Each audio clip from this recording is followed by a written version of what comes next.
Our reading this morning comes from Rick Hoyt in Beyond Borders. Go forth, because we are always going forth from somewhere. Going from our homes, our childhoods, going from our cities and countries, going from innocence to experience to enlightenment, going into mystery and questions, going into the desert, getting to the other side. Go forth, leave behind the comfort and community of one place, head into the anxiety and loneliness of another. Carry with you the love and laughter of this place, and let it light your way. Carry with you the wisdom you learned and the good memories. May they give you strength for your journey. And when you have been away long enough, far enough, done what you'd set off to do, been there so long that that place too starts to feel like home, come back to the one universal everywhere and every when and every one inclusive home. This beloved community of all creation that you can never really leave. It's from Being Liberal in an Illiberal Age, Why I Am a Unitarian Universalist.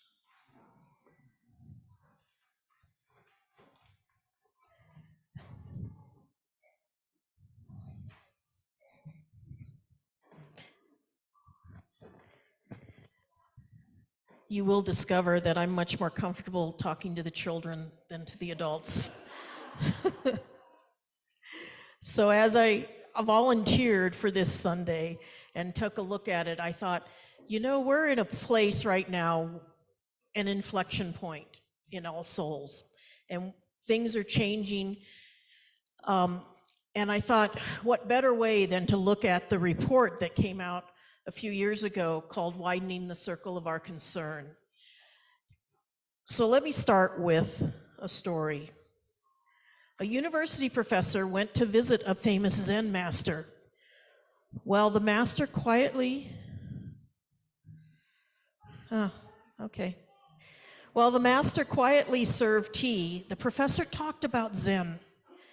The master poured the visitor's cup to the brim and then kept pouring. The professor watched the overflowing cup until he could no longer restrain himself. "It's overfull, no more will go in," the professor blurted.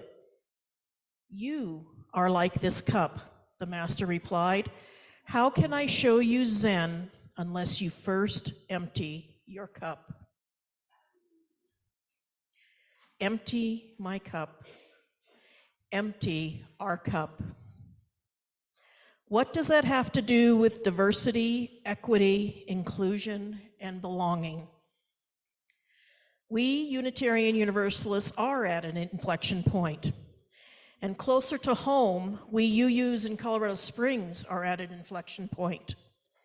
In the past 3+ years, our local UU communities, both All Souls and High Plains, have been through multiple challenges and now have an opportunity to create a new, inclusive, diverse congregation for all to belong in this All Souls building with our new settled minister. Our ability to be intentional about addressing diversity, equity, and inclusion within our congregation will determine the health of our community. As the UUA report entitled Widening the Circle of Concern noted, the world around us is different than it was a decade ago, or even 5 years ago. The question is, how will our living tradition keep up with the times? What choices will we make or fail to make? And how will that affect the relevancy and the survival of our faith? So just as the children had to make some room in order to include everyone in the circle, so too do we need to make room for each other so that all may belong. So I'd like to share some of the realities that were expressed in the 2020 report because I think they're relevant today. One, our nation is moving away from institutional religion, and Unitarian Universalism is not immune. Two, as institutional religion declines, more who enter our doors are not refugees from other faiths, but are experiencing faith communities for the first time through our faith and are seeking spiritual ground. The demographics of our nation have changed, and with them, expectations around cultural competency. The need to address our multicultural competency within our community is a necessity if we are to thrive as a faith community. New generations face a much bleaker future than those who are now at the end of their careers or in retirement. Income inequality, climate change, guaranteed protections under the law being challenged and/or reversed are just a few to name. People are seeking a sustaining faith. So the question is, will all souls be that sanctuary of solace? The report also names some critical divides among us. More UUs are come-inners than birthright UUs. Many of those who came in the past were interested in getting away from religious practices that they felt were non-rational, demeaning, or illogical. The emphasis was on personal freedom. In recent decades, more of those entering our doors have been attracted by our beliefs, and their interest has been in the tenets of UU faith. Number two, about the critical divide, some believe that we can continue the practices that have been most prevalent in Unitarian Universalism without change. Others feel it is critical for us to change. Many of these tend to be younger or identify as Black, Indigenous, or people of color, or hold other identities that are marginalized in UU community, such as gender expansive. And the third, some believe that work to promote equity, inclusion, and diversity is optional and tangential to our faith. Others believe it is a form of spiritual practice among us necessary to live out our faith.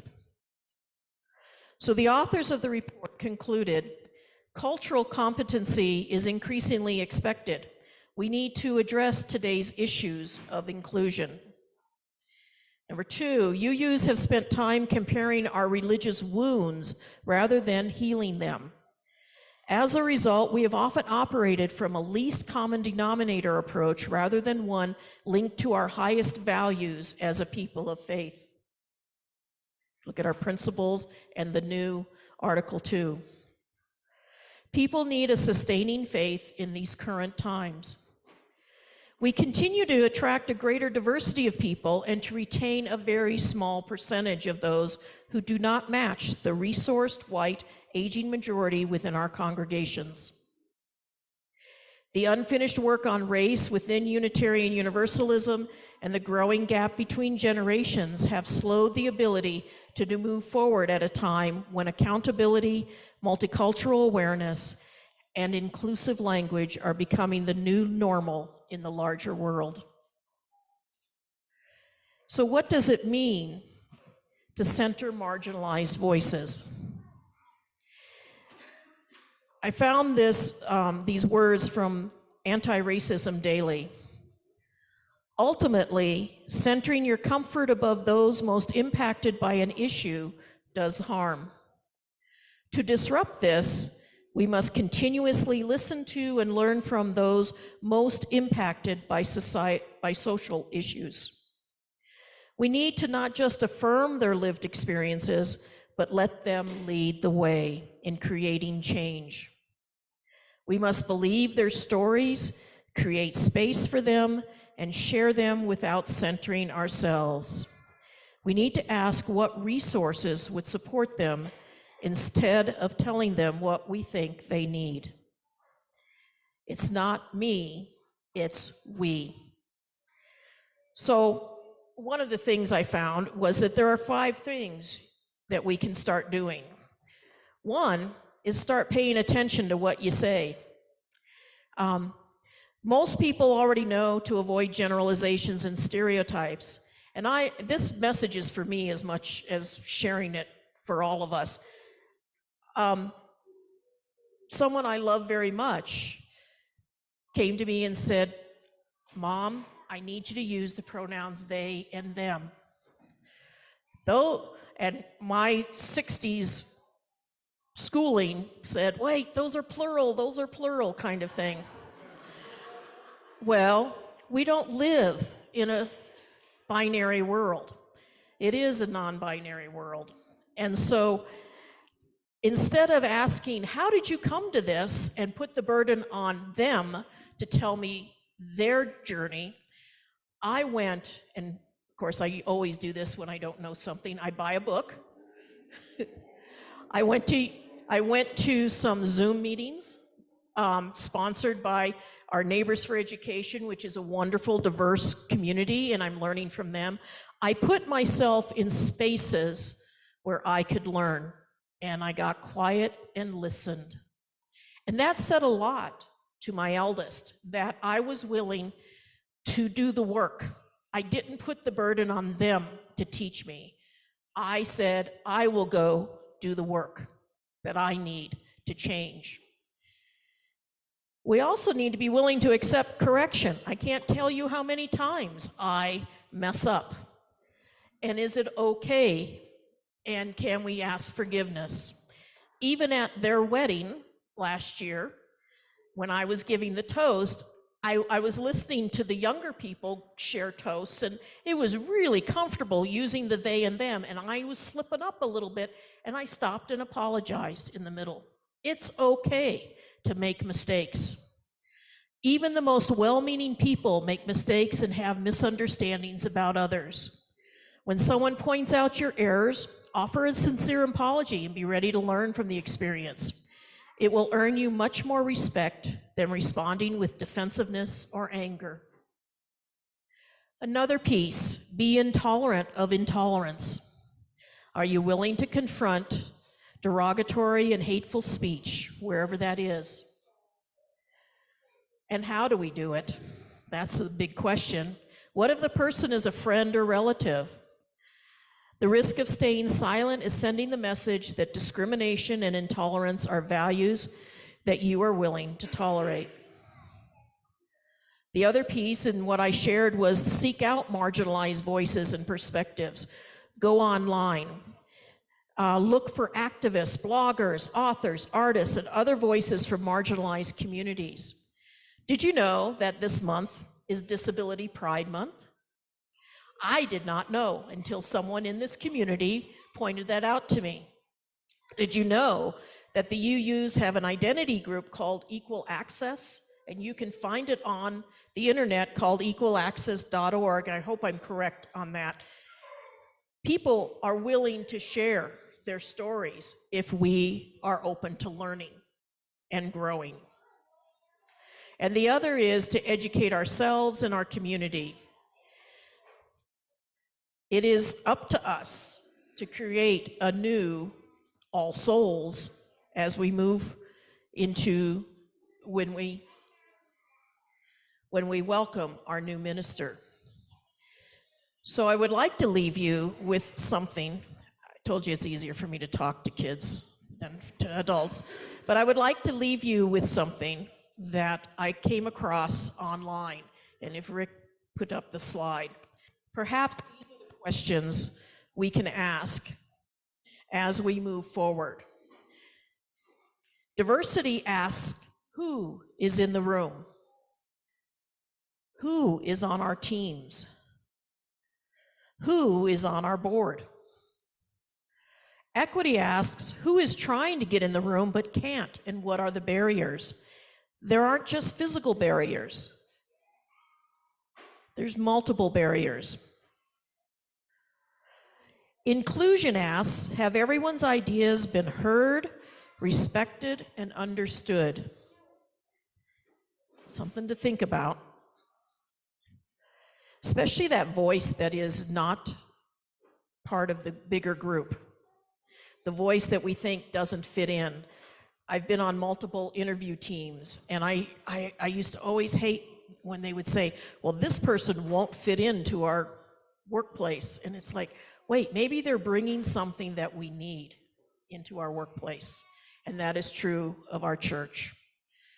And the last is, belonging asks, is everyone feeling valued through positive connections with others and able to bring their authentic self to this place, to this space?